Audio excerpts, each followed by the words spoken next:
All right, if everyone's ready to begin. Woo!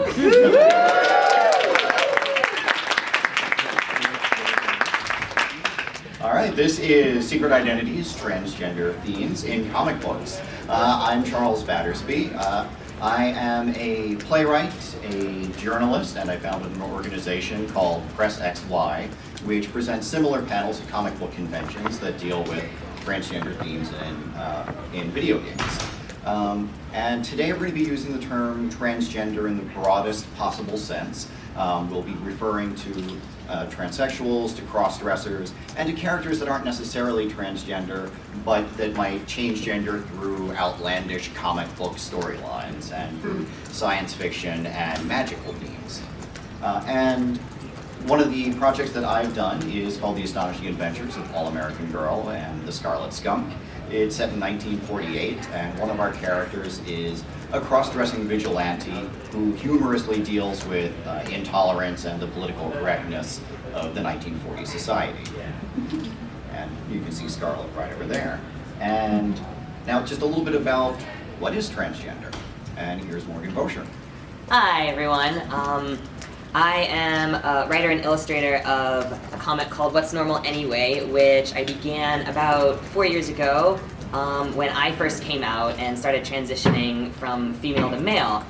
And the story is a semi-autobiographical, humorous, more lighthearted tale of a young trans man who's also going through this transition. And what I realized when starting this comic and starting my own journey was that there's such a dearth of media out there for trans people and about trans people that's really positive, but that also really takes advantage of all the hilarious moments that trans people can experience, like for not needing to carry around tampons anymore, or the pleasures of enjoying a receding hairline because it confirms your gender identity in physical ways. And so this comic was an opportunity for me to express myself creatively, while also sharing with the community that inspired me to create it. I was initially inspired by YouTube stories, and with this whole explosion of trans culture through the internet, all these easier ways that we're able to communicate and gather resources and find information to help us on our journeys and transitions, the culture has really exploded, and it's interesting to see that shift come to the mainstream culture as well. Just a couple words about transgender experience in general. There's no straightforward path whatsoever. Oftentimes we hear about the narrative of, oh, I've known ever since I was 3 years old that I'm in the wrong gender, and so I need to go through this process to change my body and get everybody to use the opposite pronoun and whatnot. But it's really different for every single person, and there's so many different ways to be trans outside of just identifying with the gender outside of what you've been assigned at birth. There's genderqueer people who kind of take bits and pieces from both gender identities, male and female. Some people make up totally new pronouns. And so there's lots of different ways to identify and express that identity, and it's great to celebrate and respect and learn about. Also a note about language too. Cisgender is a term that, I don't know, who's heard of cisgender before? Okay, so I don't really need to explain that much. I am. Right, yeah. But the importance... If we had this conversation 2 years ago, there would have been 5 people with their hands up. Yeah. Most people wouldn't even heard of it. I know, so this is just wonderful. Like we all know what's going on a little better than we did before. But that kind of language is so important because it makes sure that trans people aren't the labeled ones, the different ones, by calling people who are not, so cisgender, by the way, means people who identify with the gender they are assigned at birth. So if you're born female and identify as woman, you're cisgender. and the importance of having that label besides transgender, as opposed to this is a transgender person, this is a non-transgender person, or a normal person. It makes sure that cisgender people aren't the default, that we're all humans and we all have different experiences and narratives. So there's a quick note about that. Oh, and you have a comic that explains some possible theories about why people are transgender. I would be happy to read to you. This is the comic in the upper right-hand, or upper left-hand corner. Where does transsexuality come from? It comes from a bathing of opposite sex hormones during in utero development. Time for today's androgen rinse. It comes from early childhood socialization. Mommy's doing an oil change, so I must be a boy. It comes from tragic mental illness. We're so different, how could we not be crazy? It comes from the deepest wells of the world's evils. Taking these hormones will surely piss off God.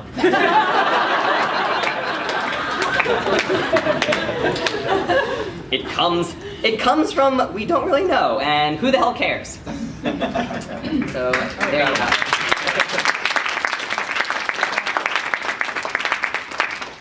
And one of the big moments with transgender characters in mainstream comics came from Gail.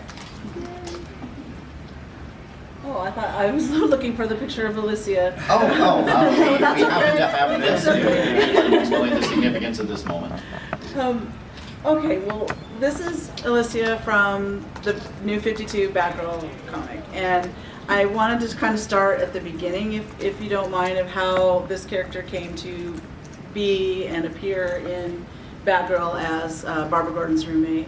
And it was quite a number of years ago, and I've been sitting on LGBTQ panels for quite a while at different comic conventions and stuff, and they started out small, and then the last one I was on at San Diego Comic-Con filled the biggest hall they have there, which for those of you who have been, it's huge. Those of you who haven't been, just imagine something incredibly huge that seats thousands of people, and that room was filled, and lots of people were turned away because they couldn't fit any more in. So it's the awareness, the discussion has grown a lot, which is all positive. But I was on one of the early panels that I was on with Greg Rucka, who also cares about these issues, and we were having a discussion, and he was saying the real breakthrough, the real when we know we're there is when we have a gay male character on a cover of a mainstream comic. That'll really show us that we're getting somewhere. And then the panel was about to end, and he said, and also when we know that we're really, really, really there is when we have a transgender hero on the cover of a mainstream comic. And that really started to haunt me, that these things hadn't happened and that it seemed so far in the future or far-fetched or something that may not happen. And so when DC came to me about writing the New 52 Batgirl, I was having in San Diego Comic-Con, and I was having lunch with Dan DiDio, who's the co-publisher of DC Comics, and we were having a lovely lunch on the water, looking at the boats, and it was a beautiful day, and I was having a lovely chicken salad, but my eyes were blazing because I had decided that, and I had this huge list in my head and was ready because they really wanted me to write Batgirl, so I had in my head a list of bribery, extortion, whatever it was going to take, because I wanted a couple things if I was going to write that book. One was to be dealing with post-traumatic stress and trauma in a real way. And then the other was to have a transgender roommate for Barbara and have her be, just a typical young woman that could be anybody's roommate. And I really appreciate and enjoy the transgender characters that we have in comics that are aliens and magical and all that, but I thought it would be really nice to have someone that could just be your roommate and live with you and go through life with you and eventually become your closest friend. And so I was ready to go for this, ready with the bribery and extortion, and I said, okay, I really want to have Barbara Gordon's roommate be transgender. And Dan looked at me and he said, and I'm waiting because I'm ready to attack, I'm ready to pounce, and he said, I don't want it to be a token. And I said, well, of course not. I don't want that either. And he's like, okay, as long as it's part of a really great story, let's do it. And I was like, so awesome, but all my preparation became useless, which is really, you know, it says a lot for DC Comics that I didn't have to use bribery and extortion and lay out facts and talk about how the audience, you know, how transgender people and LGBTQ people are a huge part of our audience. I didn't have to do any of that. And he's always been supportive of that. I think there's a lot of rumors out there that accuse him of not being that, but when you're behind the scenes, he's one of the biggest supporters of these issues and getting these characters into the comics and getting them done. He was really on board from moment one. He's like, yeah, let's do it. So that's how Alicia came to me. And now Kristen has addressed LGBT issues in a number of projects. Yeah, I'm Kristen Enos. Let's see, what do we have on the slide here? Just to make sure I'm aligned with that. I have a background in LGBT activism, AIDS activism. I actually started in 1990. I am a cisgender lesbian, even though I grew up as a tomboy, so I dealt with the issues of non-gender conformity. That unlike normal action series, I decided to start off with origin stories, where the two characters there can actually start off as little girls, and you'll see, you know, the evolution of what they went through to make them the women that they become. And what's key is the girl in the jeans, Casey. Her storyline, I'm actually going to publish the entire thing online because in all of my works, I don't really have the chance of exploring what a queer teenager is like, because her story starts at age 8 and ends, the first storyline starts at age 8 and ends when she's a senior in high school. And one of the key things I do want to introduce is a trans character in high school, because her storyline is very much about violence. It's about, you know, emotional violence, physical violence, what she sees because she's going to become a cop. And bullying, she either witnesses with other people or herself, so, you know, there are all these other things I like to put in there, including the trans experience. And then the other project is a lesbian erotica novel, graphic novel that the Kickstarter will be launching next month, called Deseo. The artist, Marco Turini, he's worked for all the top publishers. His latest work, he was the penciler for V-Wars that just came out for IDW. He and I have made a commitment that we will do this graphic novel, but if I have to pay for it out of my pocket, it's going to take 10 years. So Kickstarter will hopefully get us done in a year, as well as let me do 4 digital language editions of English, French, Spanish, and Italian, and a really nice quality hardcover. So keep an eye out for that.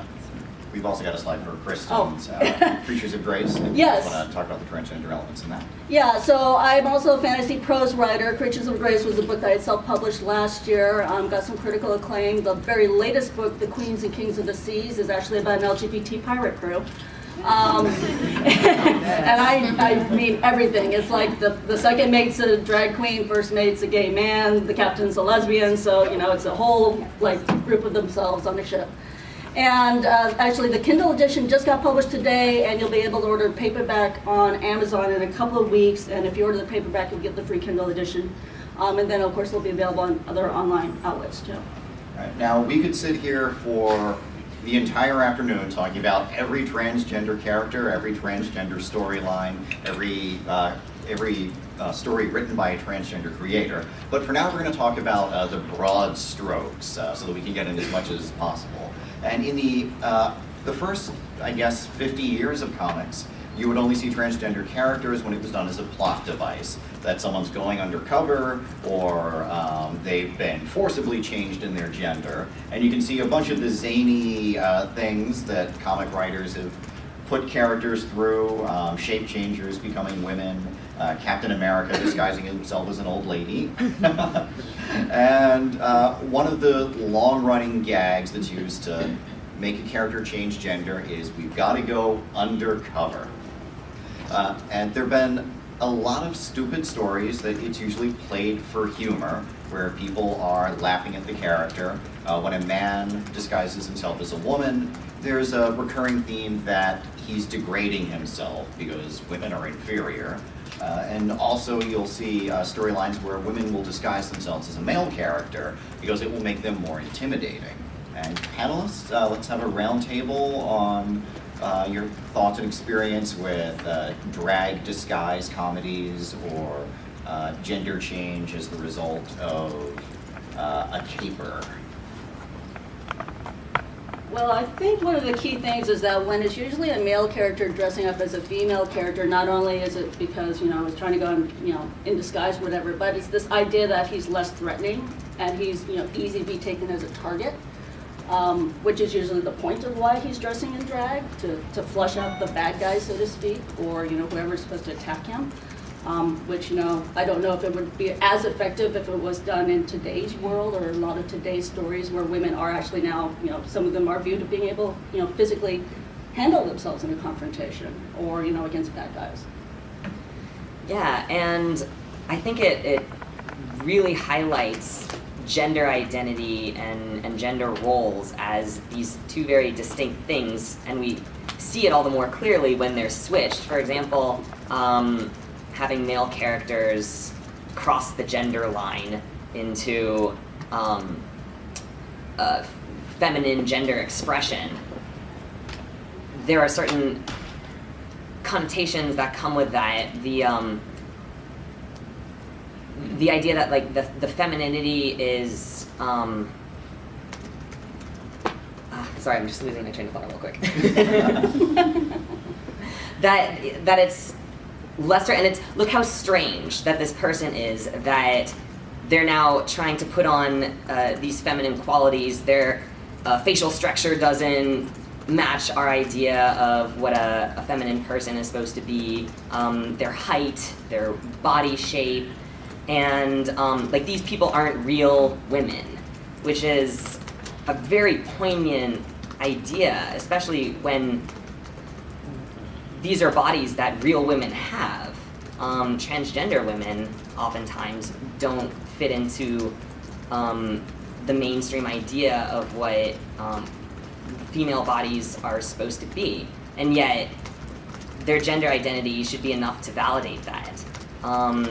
Same the other way, when a female-bodied person is transitioning or disguised as not disguised, but disguised is another interesting point too. The idea that there's some sort of deviation, some sort of a deception going on when people dress in different genders or have different gender expressions. An inherently malevolent intent. Yes.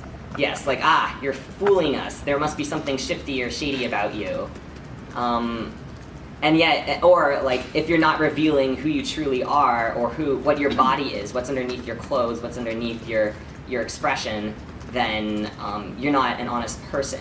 And yet, how is any trans person supposed to be constantly, or why should they be expected to divulge everything about what's under their clothes when cisgender people don't have to do that on a regular basis too?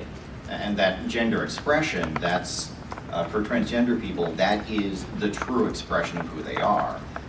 Dressing as the gender you were assigned at birth, that's the disguise for a lot of people. Yeah, I can't think of any particular storylines offhand, but I just remember even at a young age, I never thought a lot of this stuff was funny. People around me would be laughing and I would be like, I don't understand why making fun of this is funny. And I still don't for the most part, and if ever I see something that does it right, it's usually flipping it around onto the audience so that it'll make them realize that it really is not that funny. Speaking of not funny, there are a lot of storylines that involve curses, where the character is forcibly changed gender, not because they're trying to infiltrate the bad guys, but because they've been hit by an alien energy ray that changes gender, or they've fallen into a magical Chinese spring that turns you into a little redheaded girl, or you've angered Odin and now he's going to humble you by turning you into a beautiful woman. Panelists, please discuss these crazy curses. Well, it's the idea of punishment that's really, key about this concept, is that somebody did something they shouldn't have, and it's never usually an innocent person. It's somebody who, like for example, the case of Camelot 3000, which is the character in the lower panel in the middle. If you don't know what Camelot 3000 was, that was a 12-issue maxi series that DC published in the 80s. And ironically, it's one of my personal key stories to read because I was coming out at the time. And this character, Isolde, if you know of Tristan and Isolde, the Arthurian tales, where Isolde was betrothed to another man, and Tristan was a knight of the Round Tables, and they had this forbidden love. So in Camelot 3000, they were all reincarnated, and so of course, the irony is that Isolde was reincarnated as a woman, and Tristan was reincarnated as a woman. And Tristan had issues with that, big time. But Isolde's like, hey, I'm not betrothed anymore, let's get together. And, Tristan's like, no, we need to be a man and a woman, I'm not worthy enough for you. So, Tristan had his baggage from, being the big burly knight who was raping people back in, the times of Arthur. And Isolde's just waiting. But like I said, for someone like me at that time, for the material that was on the market at that time, it was very revolutionary because, seeing two women who were drawn, to be very attractive, to be very capable, at a time that I needed those kind of role models. But of course, 20 years later, I'm looking at it and I just kind of roll my eyes. But it's still, you can't quite deny the fact that there was importance at that time and place. And at the same time, I think forcing someone into another gender is a really good punishment because who wants to be in a gender that they don't identify with? That's sort of the transgender struggle, actually, is that society is categorizing and labeling them a certain way that doesn't match how they feel. And same with cisgender people too. One thing that I try to convey my experience. I say, imagine waking up the next day and being in a different gender. How would that make you feel? You would probably miss your old gender if if that's not how you identified. So yeah, there is a real discomfort being misaligned in these ways. And so interestingly, I actually think that it works as a curse. Well, it also it's usually not written though as something written in the way that you're explaining it. It's usually right. written to as a curse that you want to get out of. And I don't know. Can you think of a good example where that's been? Well, yeah, absolutely. Properly? We're all in on the fact oh my gosh, the idea of changing gender itself is so deplorable. As opposed to any individual character's experience with it. Since we're supposed to be along for the ride, the audience is invited to share just this idea of transition, of this gender transgression as being awful. That's often how I see these stories being written. And interestingly, within that, it is actually a fitting punishment, I see, on a personal level, character level. And many of these are intended to punish someone that's sexist by showing them what it's like to live in the other gender's, cultural roles. But often they'll do a good job of addressing sexism, but not actually address what it's like for being a transgender person. And that could just be as simple as one line of someone else saying, do you know how many people would love to have that curse? And you almost never see a scene like that in one of these stories. Yeah. Well, I think also it's an interesting byproduct that if you do look at some of the better executed curse storylines is that it also clarifies the distinction between gender identity and gender attraction. Because more often than not, the people who are cursed, they're usually not suddenly attracted to, the sex that they weren't attracted to before.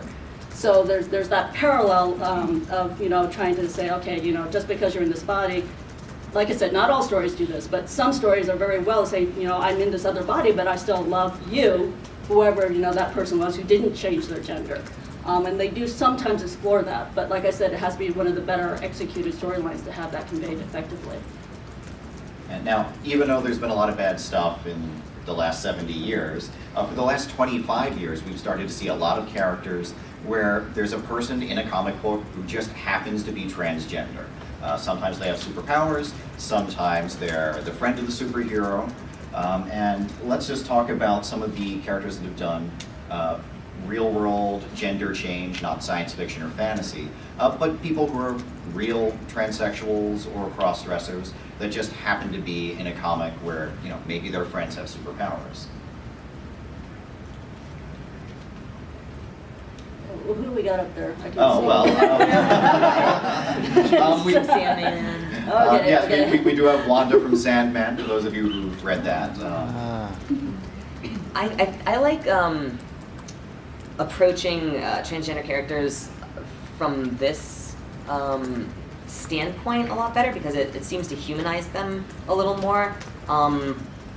It still doesn't go completely far enough to fully flesh them out as full characters because again, there's not that transgender superhero on the cover yet. They're often still supporting characters, and their storylines tend to be pretty stereotypical and tragic as well. There's hardly any transgender storylines that end positively and happily. More often suicide or death or homicide. But I feel like it definitely is a step up from the earlier models with the cheesy plot devices. Well, with Alicia, I wanted to establish that she was bisexual for one thing, and she does end up with a happy ending because, spoilers, she does get married and her spouse is pregnant. So I wanted to have a character that was rounded in that way, and that Barbara Gordon would go to her wedding, and it was just a beautiful wedding that she went to for her friend and her spouse.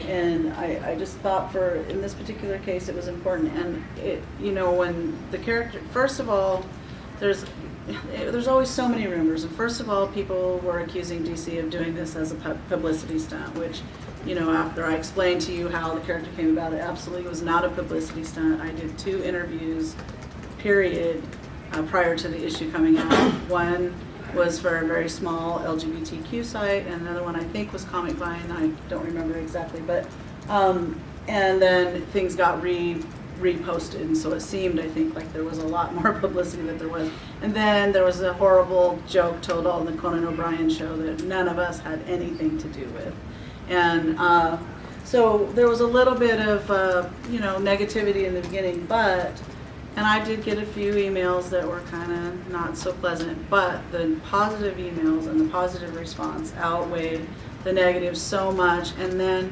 to have, I had a dad come through my signing line one time, and he said, I really just wanted to thank you for Alicia because my daughter and I read Batgirl together every month. And I was reading her that issue, and after Alicia comes out, my daughter said, Daddy, what's transgender? And so he stopped and explained to her what it was, and I really feel that that's a young girl who will grow up and never bully or make fun of or ridicule a trans person.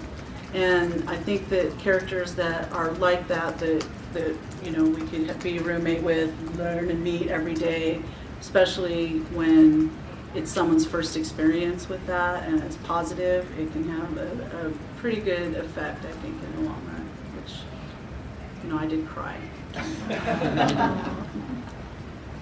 Yeah, I find it so funny when parents say, "Oh, how do I explain my child is transgender? Or how do I explain this transgender person to my child as though it will hurt them somehow?" But really, when kids will absorb whatever you tell them to. If they see transgender people portrayed positively in comics and the media, and adults say, "Oh yeah, this is just another way to be a person," and that's the way that they're gonna take it.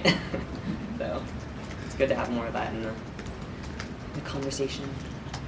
And because it's comic books, there are a very small number of characters who are transgender and who happen to have a superpower that's somehow related to shape-shifting or to embodying male and female characteristics simultaneously. And the examples I have up here are, of course, Desire from Sandman, who is, Desire is whatever you would like him or her to be. And down at the bottom is Zavin, who's from a race of shape-changing aliens. And Zavin, when he first appeared, was was male and identified as male, and after being betrothed to a female alien of a different species, he would shape change into a female form, and over the course of many issues eventually began to identify as female. And there was one issue where he just reflexively turned into a female form without even realizing it. So panelists, why do we have only a handful of examples of superpowered characters who are transgender and whose powers are specifically related to being transgender? I don't really know the answer to that. Would you guys like more or less of that? I think it would be, great fodder for writers. I mean, that's so complex. Not only, it's not just the simplistic, oh, they're transgender, they flip-flop, shape-shift, that's, understandable enough. But all the places you could go with, someone with such a complex identity in addition to the shape-shifting possibilities too. Like, that would be a lot of fun to write about. I think we're still in the phase of trans appearance in comics that, if I were to introduce somebody in a sci-fi fantasy setting, I have to admit I'm far more conscious to make sure that that person's a good guy versus someone who's, a villain or an antagonist, because, more often than not, that's the default view in real life, and I don't want to perpetuate that in an entertainment story. So I think, when we've gotten a lot more acceptance where, a writer like me, who I consider myself very progressive, I feel comfortable making a trans villain because people are going to look beyond, the trans, they're going to look at the villain and realize that as a writer, I treat everyone equally, and that I'm not being biased, I'm trying to create a good story and a good character. I don't think we've reached that point yet, but I see it coming soon. And I don't want to point a finger at the Spider-Man editors, but it would be awesome to do a storyline where one of the Venom symbiotes ends up on a character that just happens to be a cross-dresser. A little wave going through the audience as you realize how much fun that would be. And now, if people have questions, we have about 10 or 15 minutes. We don't have a microphone set up, but if you want to just line up in the center aisle. And while they're lining up, panelists, any last thoughts that you'd like to go over?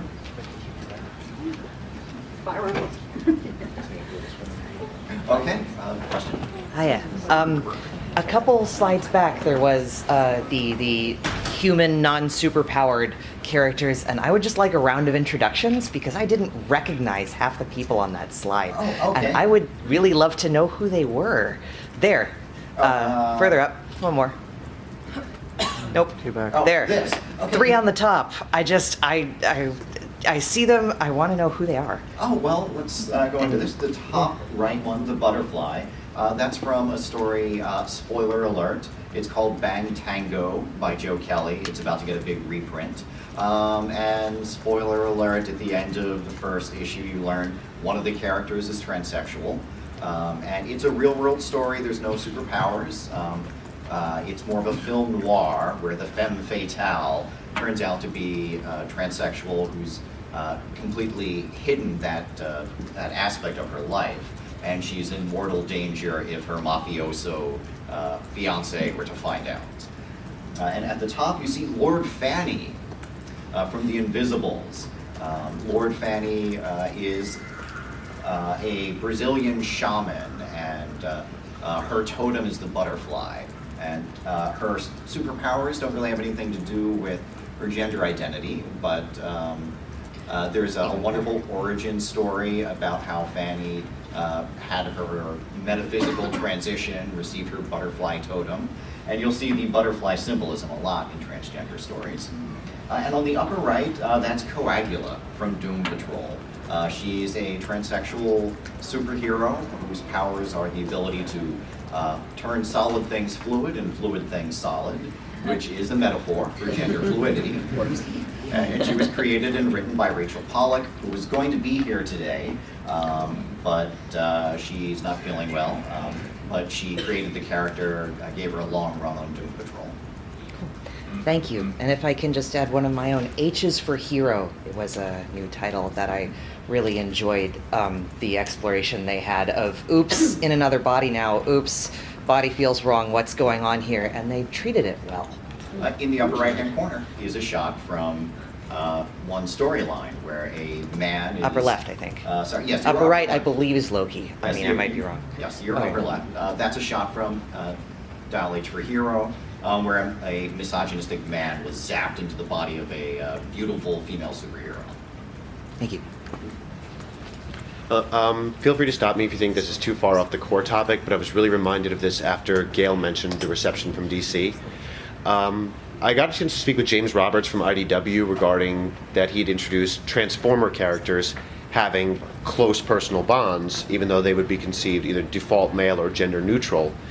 And it was another thing where he had that whole defense strategy ready when he brought the script to IDW, and they were like, no, it's fine, just go ahead. But he thought it was really important to be able to show that even characters that if they're not identifying as one gender or another, they're still going to have that where they're forming these close personal bonds. And I think that's also another important thing to keep close to the dialogue, is even if you're not holding to one gender or the other, it doesn't affect your ability to be close to other people. That's a good point. I just wanted to bring that into the dialogue and also give props to another publisher for being very receptive to themes going forward. Yes. Yeah, it's very much just this whole desire in general for people to be labeled and pegged down, and we know who you are and what you are, but yeah, thank you for bringing up that point, because a lot of people now are identifying with specifically, you know, that fluidity and that ambiguity, so. Thank you. Do you guys feel as creators a deeper pressure to create an LGBTQA character that is very interesting, more so than, you know, if someone messes up Booster Gold, ooh, but if you're introducing a trans character that you want to be really powerful and it's messed up, it could shut someone down from comics, someone that's not a cisgendered white guy from comics for a long time. Do you worry about that, or do you just try and like make your character interesting? So does it gnaw at the back of your head, or? I worry about it. Yeah, because, tokenism. Yeah, well, because especially like I can say, you know, I worry about that with female characters. I worry about it with any characters I create of any type of diversity, because we've been so long with so little diversity.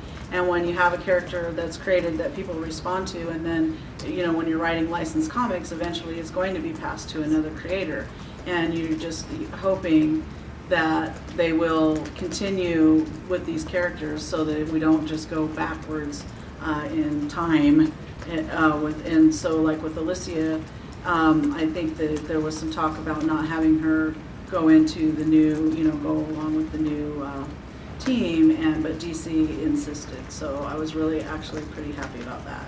But yeah, it's a concern. You can spend a lot of years building up a character and creating that diversity, and then when you have to pass the baton, you know, it's a worry.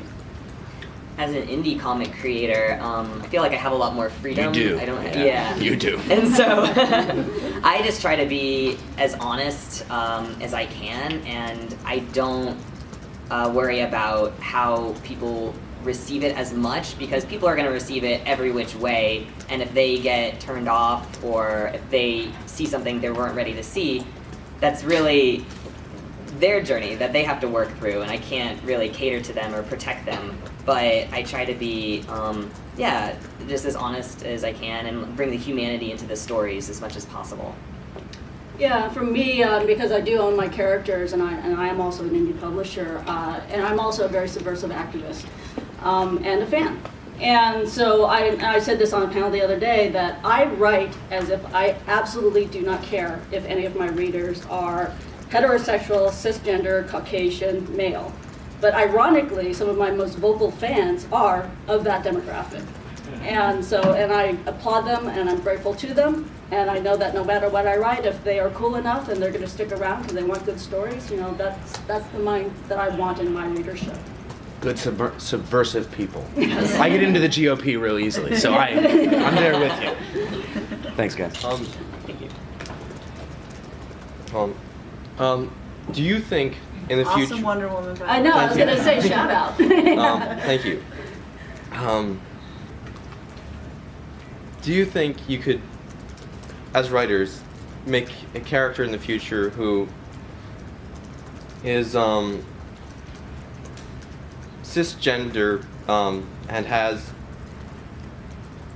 they state that their sexuality is private, and they don't identify just as male, but they're a person. Well, I'm right. You know, hopefully we'll see stuff like that coming up. Thank you. Yes.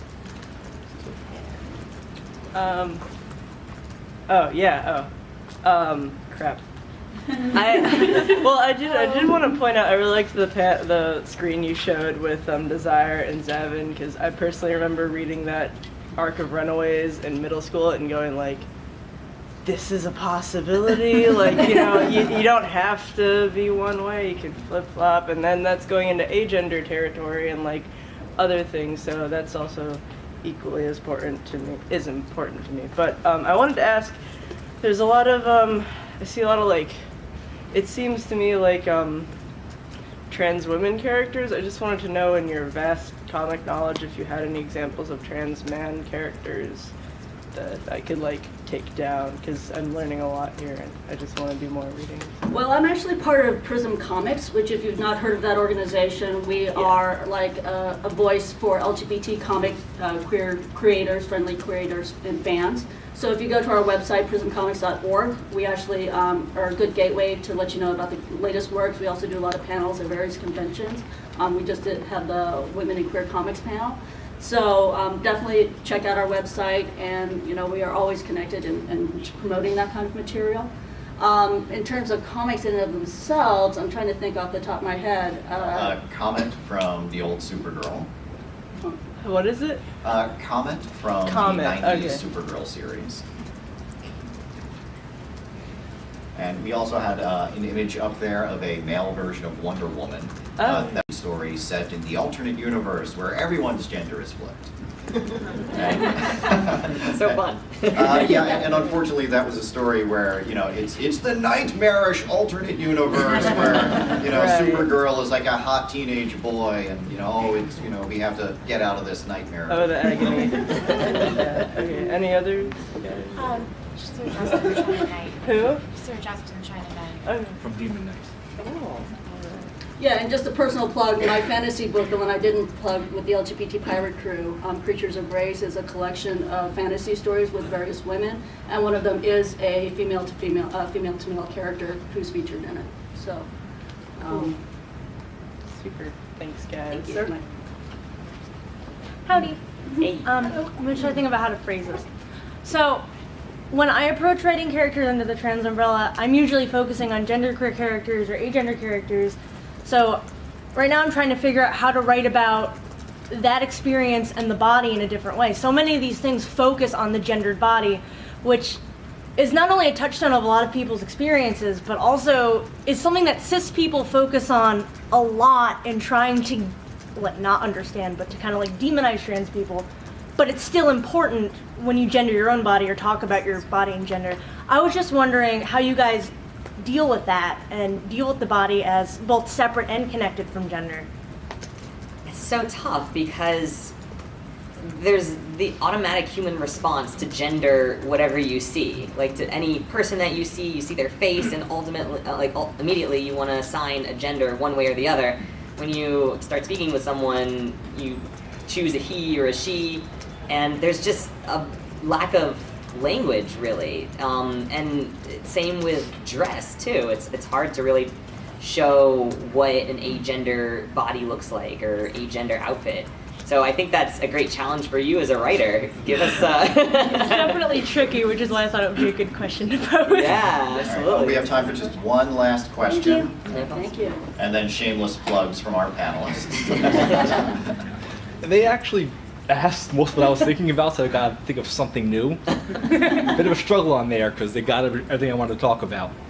One thing is that I've actually been reading a webcomic recently, which has a very common thing, a lot of gender switching through advanced technology, magic. It's a bunch of, here's a wacky adventure as a person changes, and that's not actually being trans. It's, it's an adventure for a day or an hour or a date, then you go back to the way you normally are. But through that, they had one character actually in the current arc realize that he was gender fluid as it went along, because he spent so much time going back and forth, and it's like a realization for him. It's like, well, does begin to feel more right when he is as a woman than he is as a man. He begins to realize that, and it's like, wow, this is a very inaccurate use of transgenderism that then led to an accurate I depiction. hate to interrupt you, but we just got the times up. Ah. But if you could just tell everyone what the name of that comic was. Oh, it's El Goonish Shy. It's a webcomic. Very good. I highly recommend it. It's going on for about 10 years now, I think it is. All right, well, that's our time. Thank you for coming, everyone. If